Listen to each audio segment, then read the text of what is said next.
Assalamu alaykum wa rahmatullahi wa barakatuh. Bienvenue sur Appel du Créateur, l'espace où chaque souffle devient une invocation et chaque silence un écho vers le divin. Avant de poursuivre ce voyage intérieur, n'oubliez pas de vous abonner pour ne manquer aucun rappel du cœur. Il est des jours où l'air semble plus lourd de sens, où le cœur bat autrement, où l'âme, sans comprendre pourquoi, ressent un appel invisible, venu d'un lieu qu'elle a connu, avant même de naître. Le jour d'Arafat approche, et sans le savoir, ton âme s'éveille. Une nostalgie douce t'envahit, comme si quelque chose de sacré te murmurait de revenir.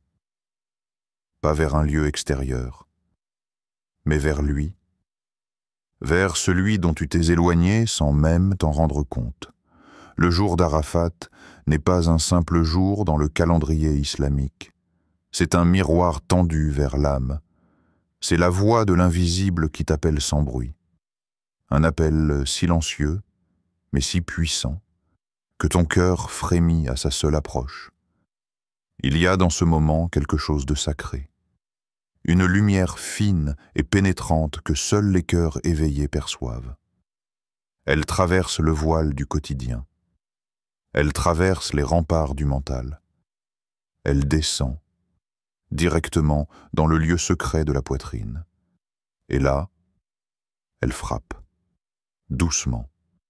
Elle frappe à la porte du cœur, pas avec des mots, mais avec une présence.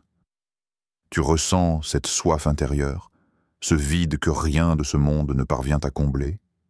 C'est le signe. C'est l'appel silencieux de ton âme. Et Allah, dans son infinie miséricorde, t'a déjà répondu. Bien avant que tu n'ouvres la bouche, bien avant que tu n'oses formuler tes doutes, tes douleurs, tes fautes, et quand mes serviteurs t'interrogent sur moi, alors je suis tout proche. Je réponds à l'appel de celui qui m'invoque quand il m'invoque. Sourate Al-Baqarah, 286. Ce verset ne dit pas seulement que Dieu est proche. Il dit qu'il répond, il t'écoute, il t'attend. Et s'il y a un moment dans l'année où cette proximité devient presque palpable, c'est bien celui-ci. Le jour d'Arafat, quand les cieux s'ouvrent, quand les anges descendent, quand les destinées tremblent entre les doigts de la miséricorde. Toi qui écoutes ces mots, peux-tu sentir ton âme frissonner? Peux-tu entendre ce silence chargé de lumière, ce murmure intérieur qui dit « Reviens ». Car peut-être que cette année, le jour d'Arafat changera ton destin. Imagine un désert vaste, silencieux, baigné d'une lumière écrasante. Et au cœur de ce désert, une montagne. Pas haute, pas impressionnante à première vue, mais d'une noblesse spirituelle que nul sommet terrestre ne saurait égaler. Le mont Arafat. Un homme s'avance, fatigué, le cœur lourd, les yeux pleins d'attentes silencieuses. Il a traversé le monde, quitté ses proches, épuisé ses forces. Et maintenant, il se tient là, face à Arafat. Il lève les mains, il pleure. Il ne parle presque pas. Il sait qu'Allah entend ce que les lèvres ne savent formuler. Chaque larme devient un mot, chaque soupir une prière, et chaque battement de cœur une invocation qui monte. Ce lieu n'est pas ordinaire, c'est le théâtre de la miséricorde divine, un endroit où les fautes tombent, comme les feuilles d'un arbre secoué par le vent du pardon. Rien, absolument rien, ne reste accroché à l'âme qui se repent sincèrement ici. Et le prophète Mohammed a dit « Il n'y a pas de jour où Allah affranchit plus d'esclaves du feu que le jour d'Arafat. » Il se rapproche, puis il se glorifie devant ses anges en disant « Que veulent-ils, musulmans ?» Ce hadith est bouleversant, car il révèle l'intimité entre le Créateur et sa créature. Un lien d'amour pur, de retour sincère. Un moment où même les anges sont témoins de la transformation des cœurs. Le jour d'Arafat est aussi le jour où la perfection fut révélée. Aujourd'hui, j'ai parachevé pour vous votre religion et accompli sur vous mon bienfait. Et j'agrée l'islam comme religion pour vous. Sourate Al-Maïda 5:3. Ce verset fut révélé ici, à Arafat, en ce jour, comme un sceau sacré, comme si l'islam entier attendait ce moment pour se parfaire. Pourquoi ce lieu? Pourquoi ce jour? Parce qu'ici, l'âme est nue, dépouillée de son orgueil, de ses titres, de ses apparences. Elle est face à Allah. Et rien d'autre ne compte. Pas la réussite, pas la douleur, pas la peur. Seulement cette sensation puissante d'être vu, entendu, aimé, malgré ses fautes. Toi qui écoutes, as-tu déjà parlé à Allah avec des larmes au lieu de mots? As-tu déjà tendu les mains sans rien demander, simplement pour qu'il te regarde avec douceur? Le mont Arafat, c'est cela. Un lieu où les silences sont plus éloquents que les discours. Un lieu où l'invisible devient réel, où le cœur se vide pour se remplir d'Allah. Et si tu n'y es pas physiquement, sache qu'à chaque jour d'Arafat, la miséricorde descend partout. Elle te cherche, où que tu sois. Ouvre ton cœur, invoque, pleure, et regarde tes fautes tomber comme des feuilles mortes emportées par le vent divin. Il y a des jours où le ciel semble plus proche, des instants rares, où le monde invisible frôle notre peau, où l'air devient plus léger et où le cœur entend ce que l'oreille ne peut capter. Le 9e jour de Dhul Hijjah, le jour d'Arafat, fait partie de ces jours-là. C'est un jour qui porte une puissance ancienne, un secret entre Allah et ses serviteurs. Ce jour, le ciel s'ouvre, littéralement. Les anges descendent, les portes de la Rahma, miséricorde, se déploient, et le trône divin est glorifié par des milliers de langues angéliques. Le prophète a dit: « Il n'est pas de jour où Allah a franchi plus de gens de l'enfer que le jour d'Arafat. » Muslim. Pourquoi ce jour est-il si spécial? Pourquoi tant de lumière concentrée dans un seul lever de soleil? Car c'est un jour témoin. Un jour que Dieu lui-même jure par sa grandeur. Par le jour témoin et par le jour promis. Sourate Al-Buruj 86.3. Les savants expliquent que le jour témoin est le vendredi et le jour promis est le jour d'Arafat. C'est donc un jour devant lequel même les cieux s'inclinent. Ce jour-là, les invocations montent sans obstacle. Comme si la distance entre toi et le trône d'Allah se réduisait à une seule larme sincère. Tu n'es plus un simple corps sur terre. Tu deviens lumière en appelant la lumière. Tu deviens voix parmi les voix qui montent. Et le ciel t'écoute. Et si tu ne peux pas être au mont Arafat, tu peux jeûner. Tu peux purifier ton âme. Le prophète a dit à propos du jeûne du jour d'Arafat: « Il expie les péchés de l'année passée et de l'année à venir. » Muslim, un seul jour, pour 2 années.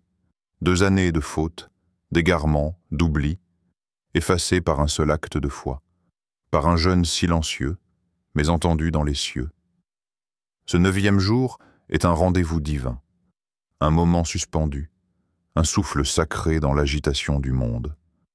Un appel à déposer ses fardeaux, à crier sans bruit, à espérer même sans mérite. Ferme les yeux, écoute ton cœur.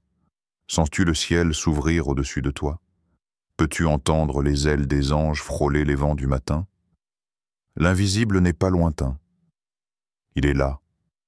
Il t'appelle, réponds. Il existe un langage que même la langue ignore. Un dialogue sacré entre l'âme et son Créateur, où les mots deviennent trop lourds et les larmes deviennent déversées. Ce langage, c'est le doua, l'invocation, cette plainte douce, cet appel silencieux qui, à Arafat, perce les cieux. Le jour d'Arafat, chaque souffle, chaque battement de cœur, Chaque soupir devient une parole entendue par Allah. Ah, invoquez-moi, je vous répondrai. Sourate Ghafir 40, 60. Simple, clair, absolu. Allah promet, pas peut-être, pas plus tard, mais je vous répondrai. À Arafat, les invocations ne s'égarent pas. Elles trouvent leur route dans les vents bénis de ce jour.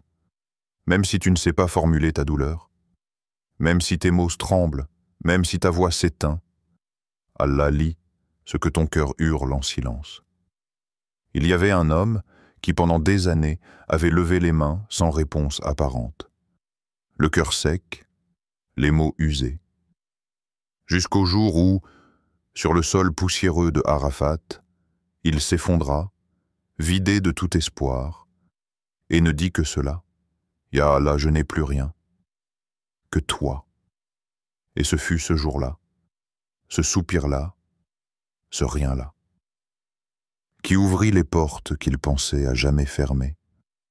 Comment invoquer à Arafat?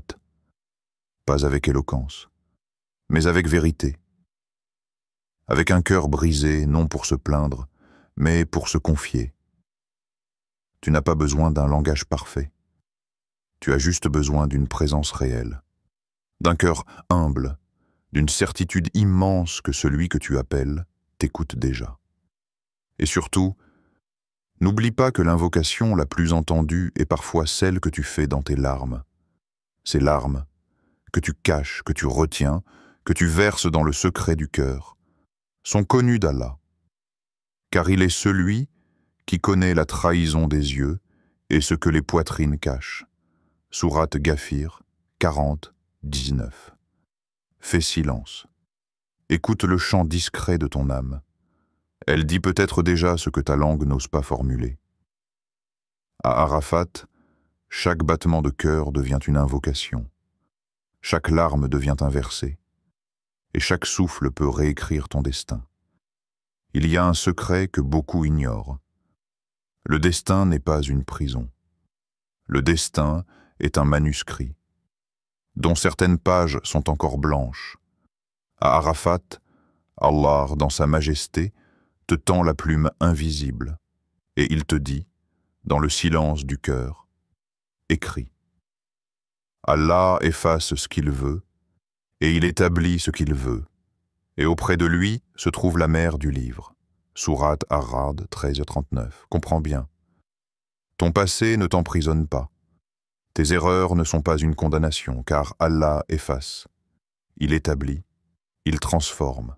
Et ce jour, le 9e jour, le ciel s'ouvre, et les décrets vacillent entre les mains de celui qui peut tout changer. Le prophète a dit, « Il n'est pas de jour durant lequel Allah a franchi plus d'âmes du feu que le jour d'Arafat. » Muslim. Pense-y. Un seul jour, où les lignes de ton destin, les chaînes de ton passé, les murs de tes regrets, peuvent être effacés en un seul souffle sincère. Imagine un instant un livre immense, le livre de ta vie. Et voilà qu'une page commence à trembler, qu'une encre invisible se dissout doucement, et qu'un nouvel avenir se dessine. Tout cela, parce que tu as levé les mains avec vérité, avec espoir, avec amour. À Arafat, le temps se suspend. Ce jour n'est pas un jour ordinaire. C'est un moment suspendu entre deux mondes, le visible et l'invisible, le terrestre et le céleste, le connu et l'inconnu. Dans cette suspension, tout peut basculer. Un cœur peut se purifier. Un destin peut s'élever. Un avenir peut être ouvert, parce qu'une âme a pleuré devant son Seigneur. Et toi, quel chapitre aimerais-tu que ton Créateur réécrive? Qu'attends-tu de sa miséricorde? As-tu assez confiance pour demander l'impossible? As-tu assez foi pour voir au-delà du visible? À Arafat, le livre s'ouvre, mais ce sont tes larmes, ta sincérité et ta foi qui tiennent la plume. À Arafat, il n'y a plus de masque, ni statut, ni richesse, ni fierté. Il ne reste qu'une vérité nue, toi devant Allah. Et alors, les cœurs sincères s'ouvrent, les larmes se libèrent, et une parole jaillit du tréfond de l'âme. Je reviens à toi, Ya Allah. Ô mes serviteurs qui avez commis des excès contre vous-mêmes, ne désespérez pas de la miséricorde d'Allah. Car Allah pardonne tous les péchés. Oui, c'est lui le pardonneur, le très miséricordieux. Sourate Az-Zumar, 39-53. Ce verset est un océan pour les naufragés, une caresse divine pour les âmes abîmées, un appel éternel pour les cœurs perdus. Il y avait un homme dont la vie entière s'était éloignée d'Allah. Il avait tout goûté sauf la lumière. Et un jour, il s'est retrouvé à Arafat. Non pas par mérite, mais peut-être parce qu'Allah avait choisi ce moment pour le sauver. Il s'est tenu debout, silencieux. Puis, sans mots, il s'est effondré.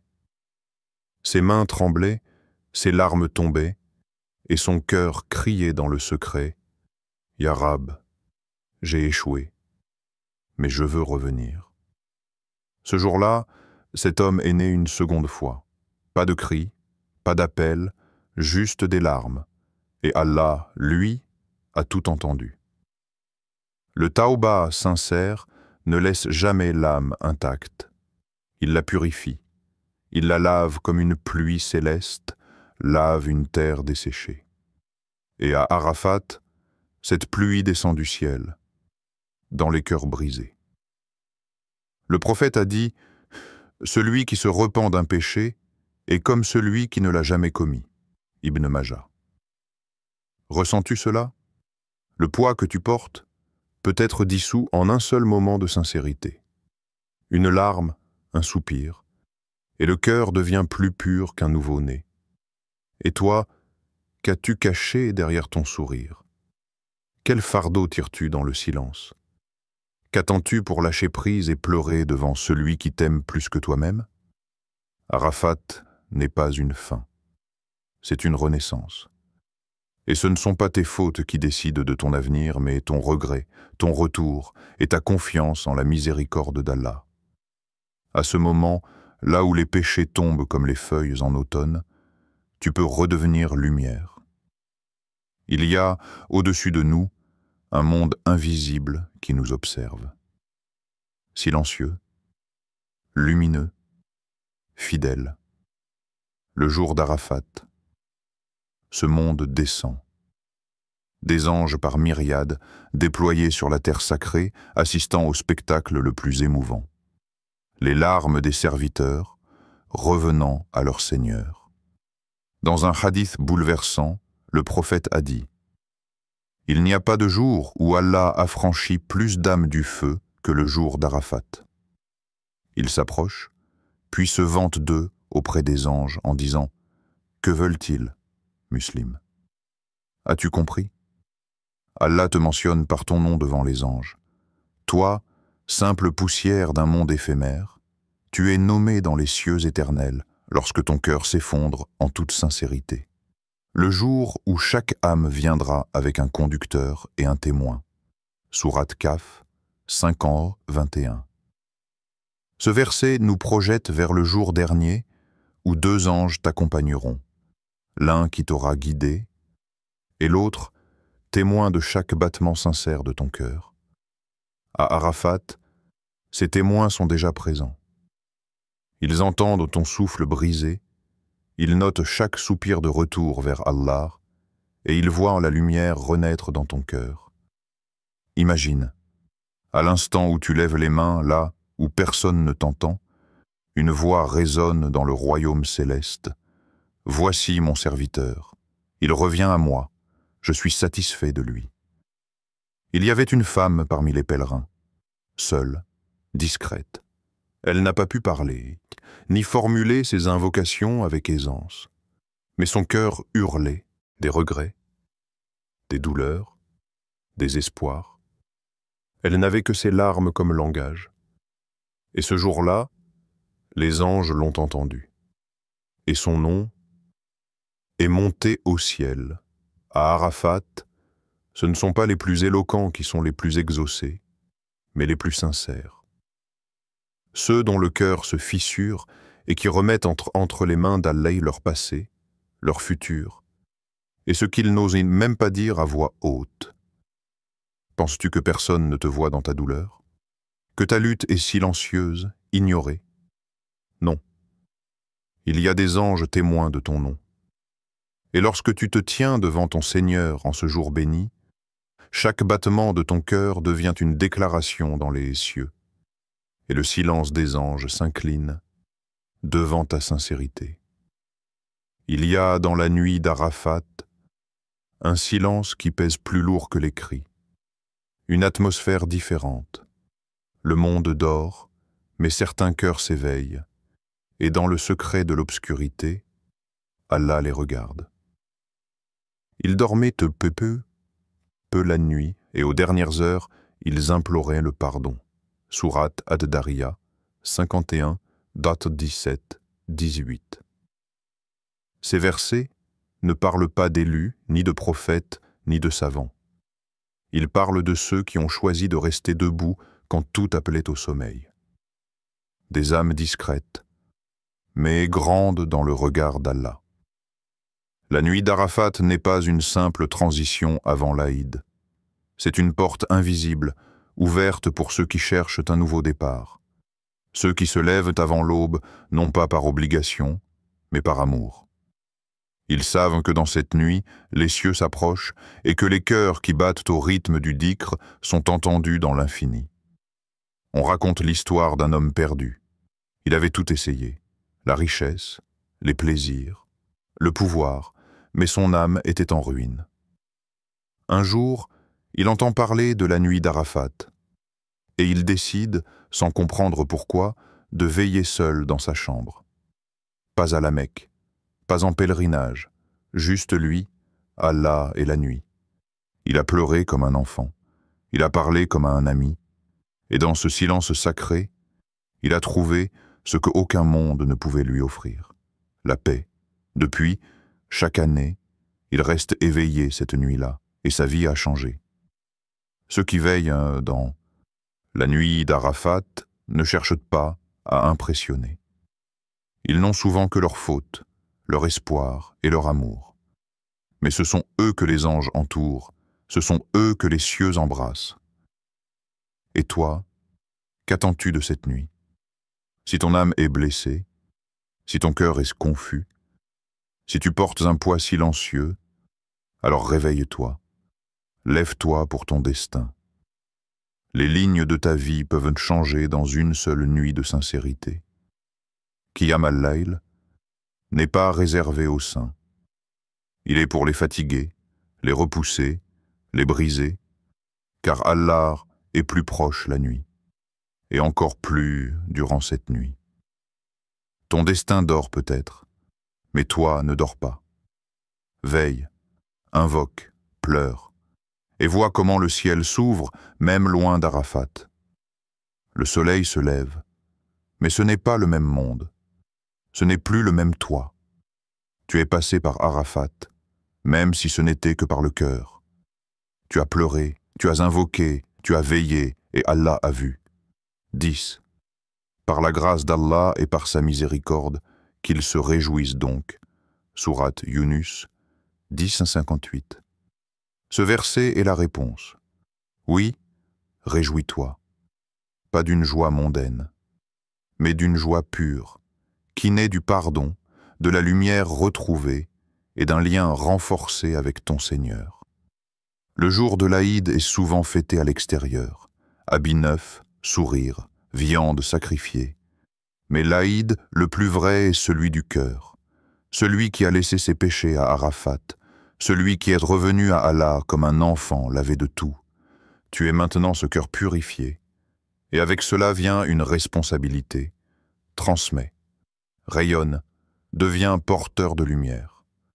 Tu n'as pas fait ce voyage spirituel uniquement pour toi. Tu l'as fait pour tous ceux que tu croiseras désormais, car la lumière d'un cœur sincère se propage silencieusement. Imagine un monde où chacun, au lieu de juger, pardonne, au lieu de haïr, invoque, au lieu de fuir Allah, revient à lui. Tu peux être l'étincelle de ce changement. Peut-être que ce message était ce dont tu avais besoin. Peut-être qu'il sauvera quelqu'un d'autre si tu le partages. Si une seule âme revient à Allah à cause de toi, ton Arafat aura transcendé les cieux. Alors, répands la lumière. Commente avec un cœur si tu as ressenti cette paix. Partage cette vidéo. Et abonne-toi à cette chaîne, car ici, chaque mot est un rappel. Chaque rappel est une clé. Et chaque clé peut ouvrir une âme. Que cette aube soit la tienne. Que ta lumière éclaire les ténèbres. Et que ton nom soit murmuré là-haut, là où les cœurs sincères ne sont jamais oubliés. Qu'Allah fasse de toi un cœur renouvelé, un porteur de rahma et une lumière sur le chemin des autres. Min.